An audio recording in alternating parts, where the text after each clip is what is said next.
రామాయణంలో ఎన్ని కాండాలు ఉంటాయి? 7. ఎన్ని చెప్పు? 7 అంటే తెలుగులో ఎన్ని? 7. మొదటిది బాలకాండ. కాదు చెప్పాలి, బాలకాండ. సరేలే పోనీలే, ఇంకోటి తెస్తా. సెకండ్ది ఇస్తాను అలాగే. బాలకాండ. సెకండ్ది అయోధ్యకాండ. థర్డ్ది బాలకాండ తర్వాత అయోధ్యకాండ. అయోధ్యకాండ తర్వాత అరణ్యకాండ. అరణ్యకాండ తర్వాత చెప్పు. కిష్కింధకాండ.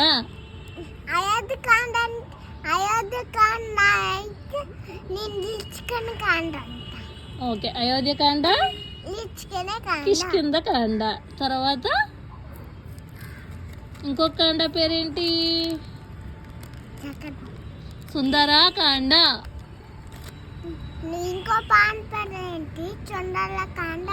ఓకే, 5th కాండ పేరేంటి? సుందరకాండ. 6th ఏంటి? యుద్ధకాండ. 6th ఏంటి? యుద్ధకాండ. 7th ఏంటి? ఉత్తరాకాండ. 7th కాండ పేరేంటి? మర్చిపోయింది ఏంటి రుద్వి తల్లి, పేరేంటి? ఉత్తరాకాండ. రామాయణాన్ని రచించినది ఎవరు? వాల్మీకి మహర్షి.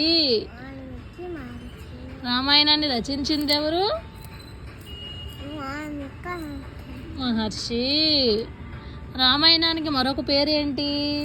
ఆది కావ్యము. వాల్మీకి మహర్షికి ఇంకొక పేరు ఆది కవి. ఆది కావ్యం అని దేన్ని అంటారు? ఆది కావ్యం అని దేన్ని అంటారు? రామాయణానికి ఇంకో పేరు ఏంటి నాన్న? ఆది కావ్యము. వాల్మీకి ఇంకొక పేరు ఆది కవి. రామాయణంలో మొత్తం ఎన్ని శ్లోకాలు ఉంటాయి? ఆలోచించేస్తున్నావు. 24,000 అంటే 24,000. ఎన్ని శ్లోకాలు? ఓకే. రామాయణాన్ని రచించింది ఎవరు?